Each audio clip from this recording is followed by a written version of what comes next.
نحمده ونصلی علی رسولہ الکریم اما بعد فاعوذ باللہ من الشیطان الرجیم بسم اللہ الرحمن الرحیم رب اشرح لی صدری ویسر لی امری واحلل عقدۃ من لسانی یفقہوا قولی۔ سورہ مرسلات مکی سورت ہے۔ حضرت عبداللہ بن مسعود سے روایت ہے کہ ہم آپ صلی اللہ علیہ وسلم کے ساتھ مینا کے ایک غار میں تھے۔ اچانک سورہ مرسلات نازل ہوئی۔ آپ صلی اللہ علیہ وسلم اس کو پڑھتے جاتے تھے اور میں آپ کے مبارک منہ سے اس کو سنتا اور یاد کرتا جا رہا تھا۔ آپ کا دہن مبارک اس سورت کی حلاوت سے شاداب ہو رہا تھا کہ اچانک ایک سانپ نے آ کر ہم پر حملہ کر دیا اور آپ صلی اللہ علیہ وسلم نے اس کے قتل کا حکم دیا۔ ہم اس کی طرف جھپٹے، وہ نکل بھاگا۔ آپ صلی اللہ علیہ وسلم نے فرمایا، جس طرح تم اس کے شر سے محفوظ رہے، اس طرح وہ بھی تمہارے شر سے محفوظ رہا، یعنی وہ بھاگ گیا، اب دونوں میں سے کسی کو نقصان نہیں ہوا۔ تو یعنی بعض اوقات جہاں قرآن پاک پڑھا جا رہا ہو وہاں تکلیف دہ صورت بھی پیش آ سکتی ہے۔ اگرچہ اس محفل میں برکت ہوتی ہے لیکن تنگی اور تکلیف بھی ساتھ ساتھ میں ہوتی ہے۔ اگر کبھی کبھار ایسا ہو سکتا ہے آپ اللہ تعالیٰ کے ذکر میں ہوں، آپ قرآن کی تلاوت کر رہے ہوں تو تکلیف دہ صورت بھی پیش آ سکتی ہے، لیکن ساتھ میں آسانی بھی ہوتی ہے، یعنی اس سے شفا بھی مل جاتی ہے۔ آپ صلی اللہ علیہ وسلم نے بعض دفعہ یعنی کئی دفعہ مغرب کی نماز میں بھی یہ سورت پڑھی ہے، یعنی زیادہ تر آپ صلی اللہ علیہ وسلم مغرب کی نماز میں اس سورت کو پڑھا کرتے تھے، بخاری میں آتا ہے۔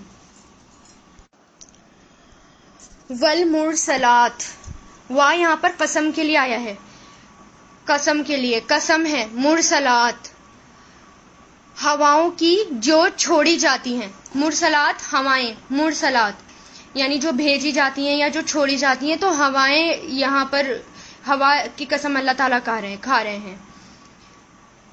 ویسے مرسلات کہتے ہیں، اس کا جو لفظی معنی ہوتا ہے، لغوی معنی ہوتے ہیں اونٹ یا بکری کے پہم نرم رفتار کو، یعنی جو اونٹ یا بکری جو نرم رفتار چلتی ہے ان کو، یعنی اونٹ یا بکری کے جو چلتے وہ جا رہے ہوں لیکن نرم رفتار سے چلتے جا رہے ہوں۔ اگر ایک کے بعد ایک قطار در قطار یعنی لائن میں اونٹ یا گھوڑے جائیں یا بھیجے جائیں تو اس لفظ کے لیے بھی ارسال استعمال ہوتا ہے۔ لائن میں ایک کے بعد ایک جو چھوڑے جائیں یا بھیجے جائیں تو اس کے لیے ارسال استعمال ہوتا ہے، ٹھیک ہے۔ یہاں مراد وہ ہوائیں ہیں جو ایک کے بعد ایک چلائی جاتی ہیں یا بھیجی جاتی ہیں، یعنی ایک جھونکے کے بعد دوسرا جھونکا، تو اسی کا لفظی معنی ہوا چھوڑی ہوئی یا بھیجی ہوئی۔ اور یہاں پر اللہ تعالیٰ کس کی قسم کھا رہے ہیں؟ ہوا کی، اور یہاں مراد کس سے لیا گیا ہے؟ ہواؤں سے۔ قسم ہے ان ہواؤں کی جو بھیجی جاتی ہیں یا جو چھوڑی جاتی ہیں۔ عرفن، لگاتار، عرفا، عین را فا سے، عین را فا، جس میں سارے میننگ آ جاتے ہیں، نیکی، احسان، بخشش اور خوبی کے معنی میں بھی استعمال ہوتا ہے۔ لغت میں گھوڑے کے عیال کے بالوں کے لیے بھی یہ استعمال ہوتا ہے، گھوڑے کے جو عیال کے بال ہوتے ہیں یعنی گردن کے اوپر کے جو ہوتے ہیں، جو پیشانی سے لٹکے ہوئے ہوتے ہیں لمبے بال، اس کے لیے بھی استعمال ہوتا ہے۔ تو قسم ہے ان ہواؤں کی جو چھوڑی جاتی ہیں، عرفن، لگاتار۔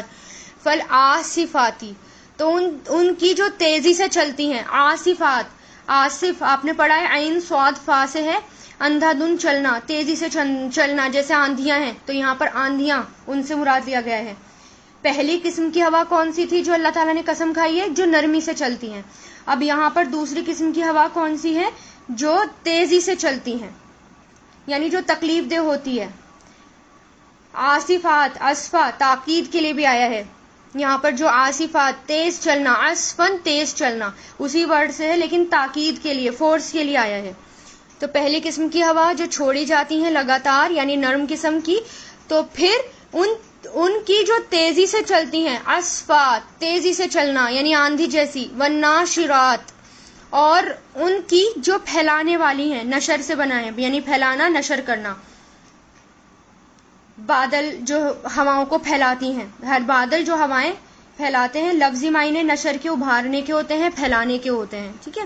تو والناشرات، اور ان کی جو پھیلانے والی ہیں، نشرن پھیلانا، کس کو پھیلاتی ہیں؟ بادلوں کو، جہاں اللہ تعالیٰ ان کو حکم دیتے ہیں بادلوں کو لے جانے کا، وہاں ان کو لے جاتی ہیں اور پھیلا دیتی ہیں۔ فارقاتی، فا مطلب پھر، فارقاتی جدا کرنے والی ہیں، فرق سے ہے، فاراقا فرق یعنی جدا کرنا، فارقہ سے، اور پھر جو جدا کرنے والی ہیں، فالملقیاتی پھر جو ڈالنے والی ہیں، القا اس کا روٹ بھی کیا ہے، لام قاف یا یعنی ڈالنا، پھر جو ڈالنے والی ہیں، ذکرہ ذکر کو، عذرن عذر کے طور پر، عذر یعنی عذر کے طور پر، یعنی جب ہوائیں چلتی ہیں تو عذر کے ساتھ خوف بھی، یعنی اللہ تعالیٰ کا ذکر بھی ہوتا ہے، انسان اللہ تعالیٰ کو بھی یاد کرتا ہے اور خوف بھی ہوتا ہے، ذکر بھی کرتا ہے اللہ تعالیٰ، تو عذر کے طور پر یا نذرن ڈرانے کے طور پر، یعنی جب ہوائیں چلتی ہیں یا جب جو وہ ڈالنے والی ہیں ذکر کو، تو عذر کے طور پر یا ڈراوے کے طور پر۔ تو جب ہوائیں چلتی ہیں، آپ کو پتہ نا، آپ سے جب ہوا چلتی تھی تو مسجد کی طرف رخ کیا کرتے تھے، یا بادل آتے تھے تو آپ اس قوموں جو پچھلی قوموں کے عذاب ان قوموں کے اوپر گزر چکے ہیں تو آپ صلی اللہ علیہ وسلم وہ یاد کیا کرتے تھے اور پریشان ہوا کرتے تھے جب تیز ہوائیں چلا کرتی تھیں، تو اس میں عذر بھی ہے، یعنی جو چاہے وہ بہانے بھی بنا لے یا ڈراوے کے طور پر، دونوں چیزیں ہیں اس کے اندر۔ تو ایک ہوا جو ہمیں نظر نہیں آتی لیکن کیا کچھ وہ کر جاتی ہے، کیسی کیسی طاقت ہوتی ہے اس کے اندر، تو یہاں پر اللہ تعالیٰ ہر طرح کی ہواؤں کا ذکر کر رہے ہیں اور کیا کہہ رہے ہیں، سبق حاصل کرو ان سے، ان پر بھی غور کرو، یعنی یہ جو ہوائیں چل رہی ہیں تو ان ہواؤں پر بھی غور کرو۔ انما بے شک تو ادونا تم سے جو وعدہ کیا جاتا ہے، مجہول ہے، تو ادونا تم سے جو وعدہ کیا جاتا ہے، لا واقعن ضرور واقع ہونے والا ہے، ضرور آنے والا ہے، یعنی ان آیات میں 5 طرح کی ہواؤں کی قسم کھا کر اللہ تعالیٰ کیا کہہ رہے ہیں کہ قیامت کا وعدہ سچا ہے، قیامت ضرور آ کر رہے گی۔ فَإِذَا پھر جب النجوم ستارے طمست مٹا دیے جائیں گے، طمست تا میم سین اس کا روٹ ہے، یعنی مٹانا، بے نشان کرنا، اور جب ستارے مٹا دیے جائیں گے، وَإِذَا اور جب السَّمَاءُ آسمان فُرِجَت کھولا جائے گا، یعنی آسمان کے دروازے کھولے جائیں گے، اس کو آسمان کو پھٹ کر اس کے دروازے کھلیں گے، اور جب آسمان کھولا جائے گا، وَإِذَا اور جب الجبالو پہاڑ نصفت اڑا دیے جائیں گے، نصفت نون سین فا ریزہ ریزہ کرنا، پیس دینا، اڑا دینا، تو جب پہاڑ اڑا دیے جائیں گے، وَإِذَا یہ مجہول آ رہا ہے، اس میں نصفت بھی مجہول ہے، فُرِجَت بھی مجہول ہے۔ وَإِذَا اور جب رسول اقتت مقرر وقت پر لائے جائیں گے، اقتت اصل میں یہ دراصل وقتت تھا، یعنی توقید سے یہ ورڈ تھا، لفظی معنی ہے اس کا وقت مقرر کرنا یا وقت کی تعین کرنا یا وقت مقرر کرنا، اور زمخشری کہتے ہیں کہ اس کے معنی کسی مقرر وقت پر پہنچ جانے کے ہوتے ہیں، تو یہاں پر جب رسول مقرر وقت پر لائے جائیں گے یہ بھی مجہول ہے، یعنی جس طرح آج بھی جیسے دیکھیے فیڈ بیک کے جب ہم کوئی پروگرام کرتے ہیں، کسی پروگرام کو کرنے کے بعد ہم فیڈ بیک مانگتے ہیں، فیڈ بیک لیتے ہیں، اسی طرح قیامت کے دن سب کو حاضر کر کے فیڈ بیک لیا جائے گا، رسولوں کا بھی، اور کہ انہوں نے اپنا کام پورا کر دیا، اور پھر سب نیک لوگ گواہی دیں گے کہ ہاں اپنی رسالت کا حق ادا کیا۔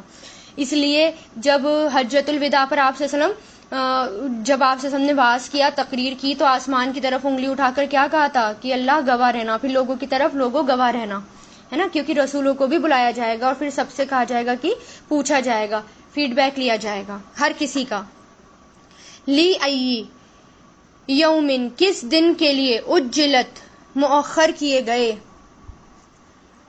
لی ای مطلب کون سے دن، کون کوشچن کے لیے آتا ہے، اور یوم مطلب دن، کس دن کے لیے، کون سے دن کے لیے، اجلت مؤخر کیے گئے اجل سے، یہ بھی مجہول ہے۔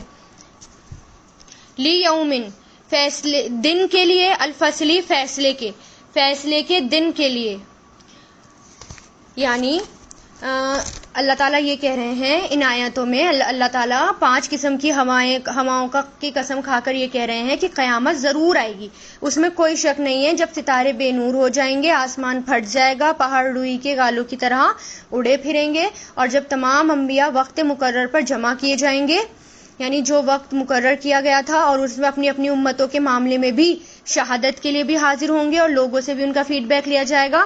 پھر وہ وقت آ گیا یعنی قیامت. بس اس دن چھوٹے اور کفار سب کے لیے اللہ تعالیٰ کیا کہیں گے، آگے بتا رہے ہیں اللہ تعالیٰ کی تباہی ہے. تو وما ادراکا، اور کیا خبر آپ کو یا کیا بتائیں آپ کو، ما یوم الفصلی، کیا ہے دن فیصلے کا، فصلی کیا ہے دن فیصلے کا. ویل، ہلاکت ہے اس دن، مکذبین، جھٹلانے والوں کے لیے، یعنی وہ دن ساری مخلوق کے فیصلے کا دن ہوگا، حتیٰ کہ بغیر سینگ والی بکری کا بدلہ بھی سینگ والی بکری سے لیا جائے گا. سب سے پہلے امت محمدیہ یعنی صلی اللہ علیہ وسلم کی محمد کا حساب ہوگا، لیکن سب سے پہلے حضور پاک صلی اللہ علیہ وسلم کو لایا جائے گا، ان کا ہوگا. اور امت محمد میں بھی سب سے پہلے علماء، شہداء اور بہت زیادہ صدقہ خیرات کرنے والے یعنی جو آگے آگے ہوں گے ان کا حساب پہلے ہوگا. تو ویل، ہلاکت ہے اس دن، للمکذبین، جھٹلانے والوں کے لیے، یعنی جو لوگ جھٹلاتے ہیں ان کے لیے ہلاکت ہے. اور ویل، ہلاکت، جہنم کی وادی کا نام بھی ویل ہے، جس میں اہل جہنم کے زخموں کی پیپ جمع ہوگی، یعنی اور ان کو پھر اس میں وہ پیپ ان کی غذا بھی ہوگی. تو ویل کے معنی ہلاکت، بربادی، اور جہنم کی وادی کا بھی نام ہے. تو ہلاکت ہے اس دن جھٹلانے والوں کے لیے. علم، کیا نہیں، نہلکی، ہم نے ہلاک کیا، اولین، پہلے لوگوں کو. نہلک، کیا نہیں میں نے ہلاک کیا، اولین، پہلے لوگوں کو. یہ جو کاف کے نیچے زیر آ رہا ہے وہ آگے ملانے کے لیے آ رہا ہے. تو کیا نہیں ہم نے ہلاک کیا پہلے لوگوں کو، یعنی اللہ تعالیٰ پوچھیں گے، پھر سوال کر رہے ہیں کہ کیا میں نے پہلے لوگوں کو ہلاک نہیں کر دیا. اس طرح اللہ تعالیٰ سب کو ہلاک کر سکتے ہیں. ثم، پھر، نتبعہم، ہم پیچھے لاتے ہیں ان کے، الآخرین، بعد والوں کو، یعنی ایک قوم چلی جاتی ہے پھر اس کے بعد دوسری آتی ہے. کذالک، اسی طرح، نفعل، ہم کرتے ہیں، بالمجرمین، مجرموں کے ساتھ. یعنی اگر ایک قوم چلی جاتی ہے اس کی جگہ دوسری قوم آتی ہے، اگر وہ بھی اللہ تعالیٰ کی نافرمانی کرتی ہے تو اللہ تعالیٰ پھر اس کو بدل دیتے ہیں اور اس کی جگہ دوسروں کو لے آتے ہیں، اور یہ سلسلہ چلتا رہتا ہے. ویلن، تو ہلاکت ہے، یومئذ، اس دن، للمکذبین، جھٹلانے والوں کے لیے. علم، کیا نہیں، نخلقکم، ہم نے پیدا کیا تمہیں، من ماء، پانی سے، مہین، حقیر. سوال کر رہے ہیں اللہ تعالیٰ، کیا میں نے تمہیں حقیر پانی سے پیدا نہیں کیا. فجعلناہ، تو بنا دیا ہم نے اسے، فی قرار، ٹھکانے میں، مکین، مضبوط ٹھکانے میں. الی قدر، ایک وقت تک، معلوم، جو معلوم وقت ہے. وقدرنا، اور پھر اندازہ کیا ہم نے، تو قدرنا، اندازہ کیا ہم نے، فنعما، تو کتنے اچھے ہیں ہم، قادرون، اندازہ کرنے والے. ویلن، ہلاکت ہے اس دن، للمکذبین، جھٹلانے والوں کے لیے. ان آیت میں کفار مکہ وغیرہ کو پچھلی قوموں کے حالات سے عبرت حاصل کرنے کے لیے بھی کہا گیا ہے. پھر اللہ تعالیٰ پچھلی قوموں کا ذکر کرنے کے بعد کہہ رہے ہیں کہ کیا میں نے ان کو ہلاک نہیں کر دیا. قوم عاد، قوم سمود، قوم فرعون، اتنی ساری قوم ہیں، ان سب کو ہلاک کر دیا. پھر اسی طرح مشرکین مکہ کو بھی جس طرح ان کو ہلاک کیا، تو اللہ تعالیٰ کہہ رہے ہیں کہ اس طرح اللہ تعالیٰ تمہیں بھی ہلاک کر سکتے ہیں.